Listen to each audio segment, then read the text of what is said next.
Need and importance of physical education.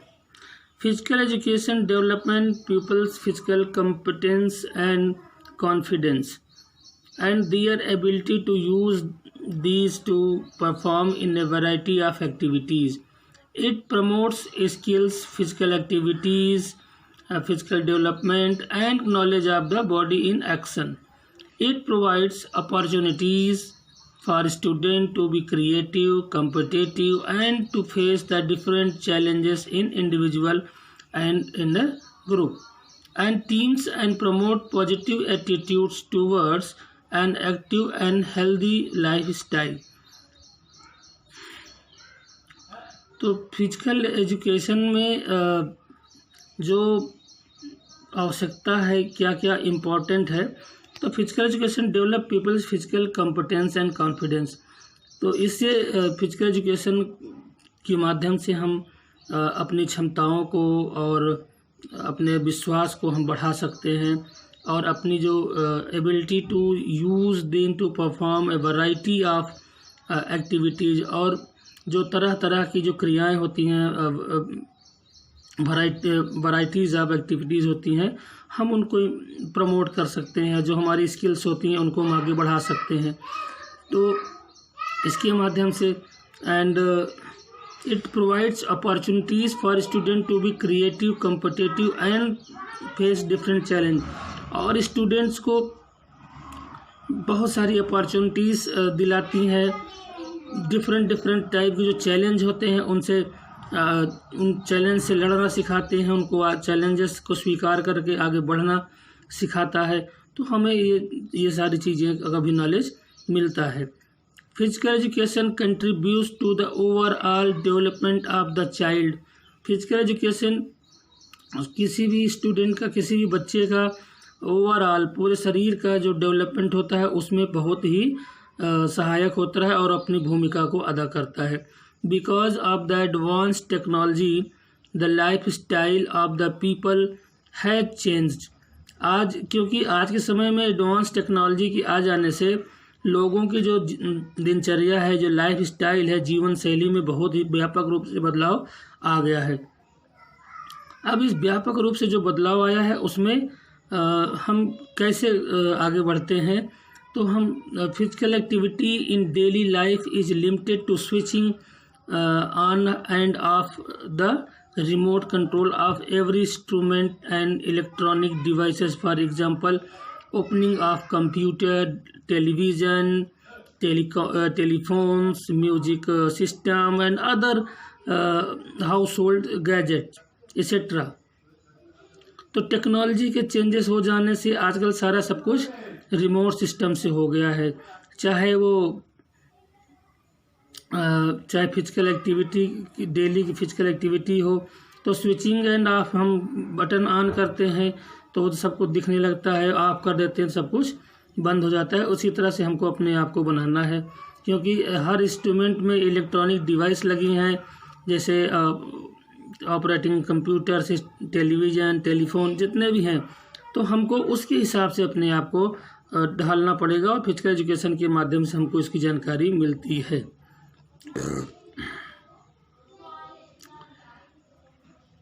People have become more passive or inactive than ever before because of satellite transmitted programs run by cable operators almost all over the country.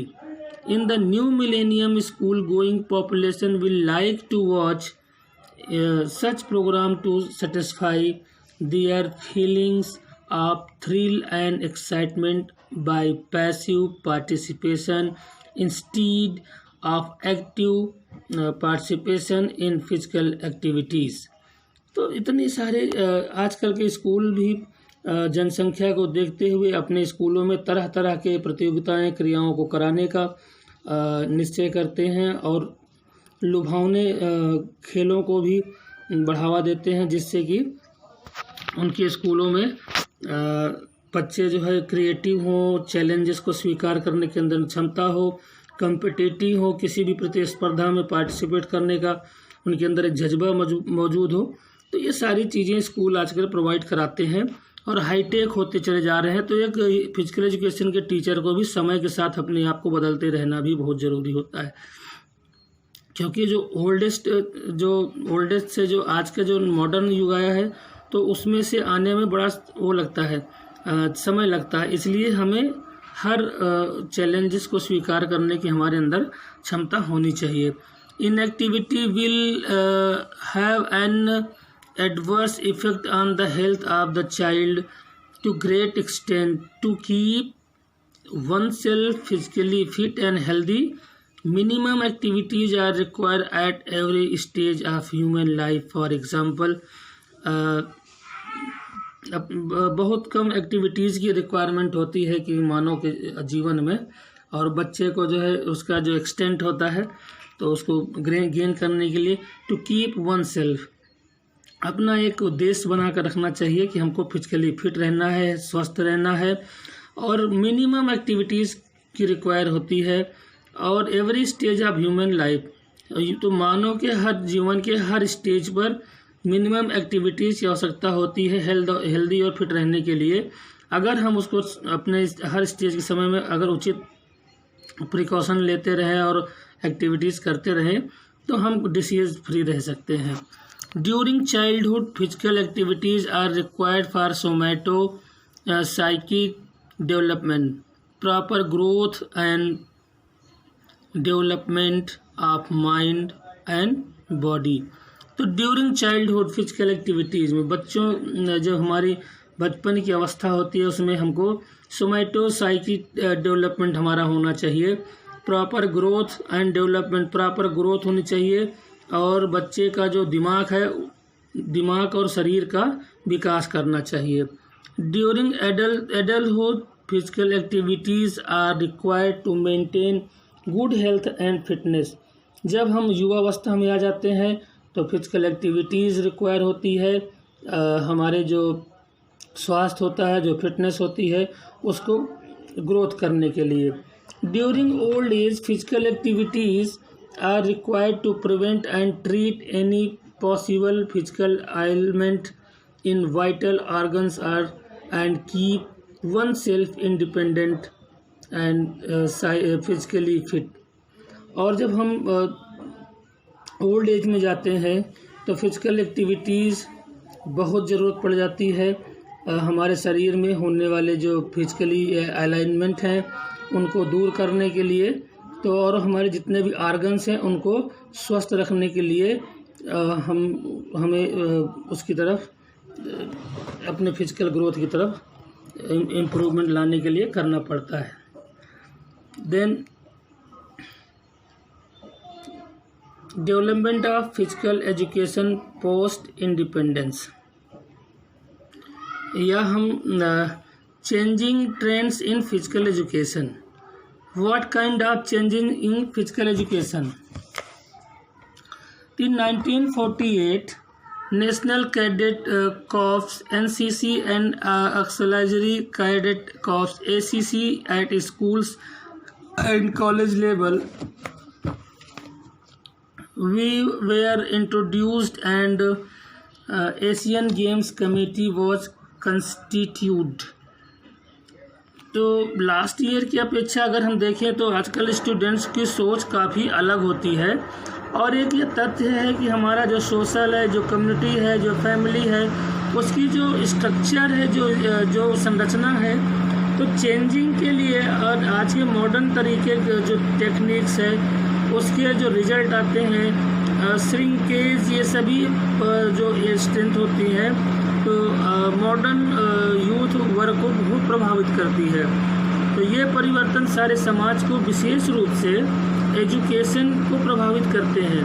तो वास्तव में जो कल की जो education थी आज के स्टूडेंट्स की आवश्यकताओं को पूरा नहीं कर सकती, तथा ठीक इसी प्रकार जो कल की फिजिकल एजुकेशन आज की जो बदलती जो चेंजिंग आवश्यकताएं हैं, जो नीड है, उसको पूरा नहीं कर सकती। तो वास्तव में जब हमारा देश ब्रिटिश शासन के अंतर्गत था, जब हम गुलाम थे, तो उस समय फिजिकल एजुकेशन पर जो ध्यान देना चाहिए था उस पर ध्यान नहीं दिया गया। और लास्ट में भारत के जो डिफरेंट स्वतंत्रता संग्राम सेनानी थे, जो फ्रीडम फाइटर्स थे, उनके जो प्रयास थे, उसके प्रयासों के बाद 1947 में हमारे देश में हमें फ्रीडम मिली, आज़ादी मिली। उसके बाद जब गवर्नमेंट आई और फिजिकल एजुकेशन के जो निचला स्तर था उसको ऊपर उठाने के लिए बहुत सारे प्रयास किए गए, और तो फिजिकल एजुकेशन का जो गिरता हुआ स्तर था उसको उठाने तथा जो चेंज हो रही जो हमारी नीड्स है उनसे निपटने के लिए डिफरेंट टाइप की जो योजनाएं थी और वो जो कार्यक्रम थे उनको बनाया गया और सरकार के द्वारा उनको कुछ लागू किया गया। तो इन 1950 the central advisory board of physical education and recreation, इसको नाम था CABPR, cab was set up in the light of the recommendations of the boards. The Union Ministry of Education took a number of steps in the field such as development, training of leaders in physical education, training of leaders, institution of scholarship for research in physical education, conduct of national physical efficiency, and so many things are when we require, and government should be provide them. Then after institution of scholarship research in physical education, conduct of national physical efficiency drive, conduct of seminar on physical education, giving financial assistance to the college of physical education, giving directions to the state government for improving organization of physical education in their respective stage. तो 1950 में एक हमारा जो central advisory board of physical education के नाम से तो बनाया गया, जिसको हम फिजिकल एजुकेशन मनोरंजन का केंद्रीय, इसको हम बोलते हैं सेंट्रल एडवाइजरी बोर्ड या केंद्रीय परामर्श बोर्ड। 1950 में ये अपने अस्तित्व में आया। इस बोर्ड के द्वारा इंडिया में फिजिकल एजुकेशन का जो लेवल था और उसकी जो दशा थी उसको सुधार लाने के लिए डिफरेंट टाइप के सुझाव तथा सिफारिशें की गई। इसने विद्यालयों में year two year physical education के लेवल को सुधारने का काम किया। उसके बाद स्कूलों में अध्यापकों को फिजिकल एक्टिविटीज़ कराने के लिए एक माध्यम बनाया गया। कुछ स्टैंडर्ड्स फिक्स करने का सुझाव दिया गया तथा ट्रेनिंग के लिए कुछ एबिलिटीज़ को निर्धारण करने का सुझाव रखा गया। तो 1958 से फिजिकल एजुकेशन के क्षेत्र में लीडरशिप ट्रेनिंग के लिए एबिलिटीज़ का निर्धारण करने का सुझाव रखा गया। फिर इसके जो लीडरशिप ट्रेनिंग के लिए इसमें कुछ प्रावधान किया गया, जैसे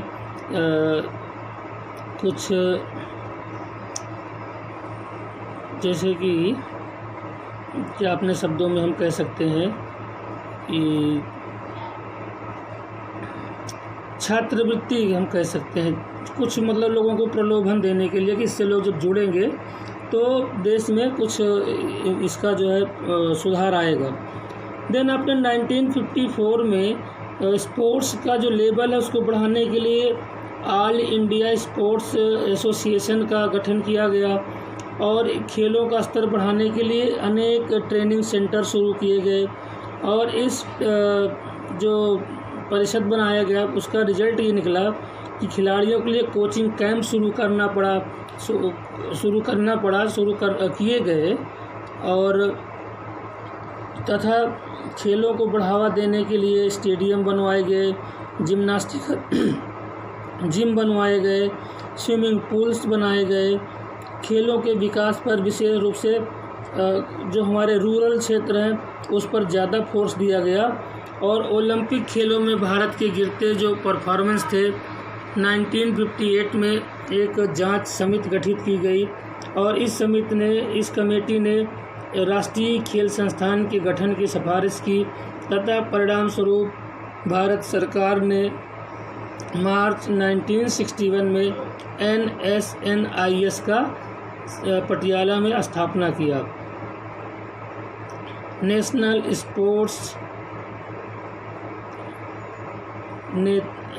स्पोर्ट्स ऑफ ऐसे करके है, तो national sports of India, Indian sports करके एक स्थापना की गई और उसका नाम था नेताजी सुभाष चंद्र बोस के नाम पर रखा गया पटियाला में।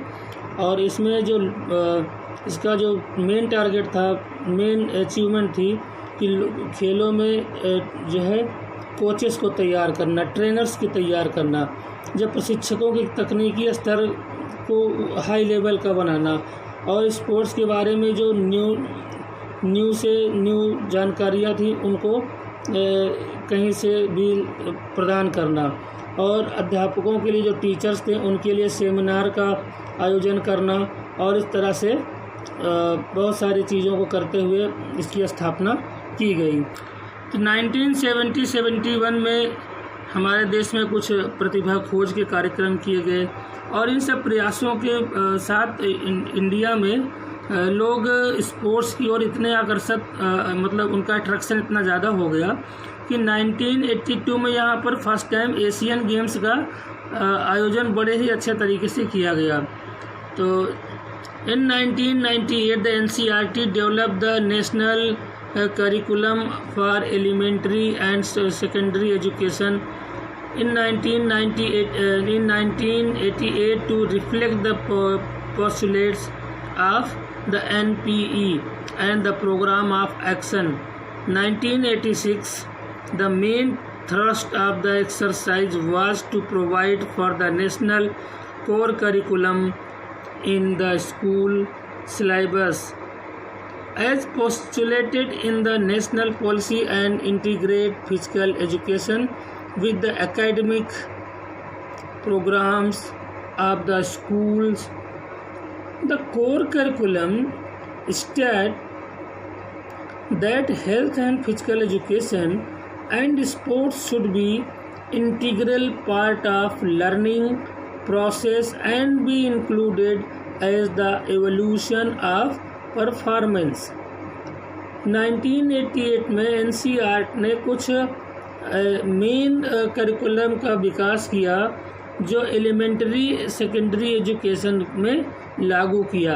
1988 में रिफ्लेक्ट पोस्टुलेट द NPE और एक ऐसा आयोजन किया गया, एक प्रोग्राम एक्शन में आया जो 1986 में बना हुआ था और इसका मेन उद्देश्य था कि बच्चों के अंदर एक्सरसाइज की प्रवृत्ति को बढ़ाना।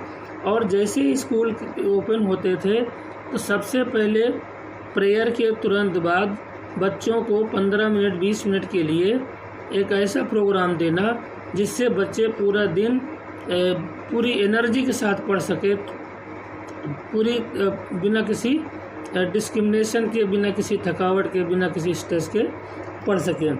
1992 NCERT put forward a revised curriculum for school education that was revised in November 2000 under the National Curriculum Framework for School Education। 1992 में NCERT ने एक करिकुलम जो एजुकेशन के लिए स्कूल में रखा 2000 में, नवंबर 2000 में, जो नेशनल करिकुलम फ्रेमवर्क के अंतर्गत आया। This curriculum includes health and physical education as one of the core subject in all levels of school education. और इस करिकुलम ने ये इंक्लूड किया कि स्वास्थ्य और शारीरिक शिक्षा एक कोर सब्जेक्ट के रूप में हर स्कूलों में स्थापित किया जाएगा। This curriculum was to be revised by NCERT every 5 years, और ये हर 5 सालों में रिवाइज्ड होता रहेगा।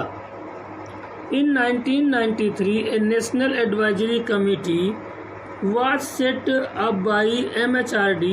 The committee report was published in 1993 and reprinted in 2004 under the title Learning Without Bond. This was discussed in the Parliament and the chairman of this committee was Professor Yashpal.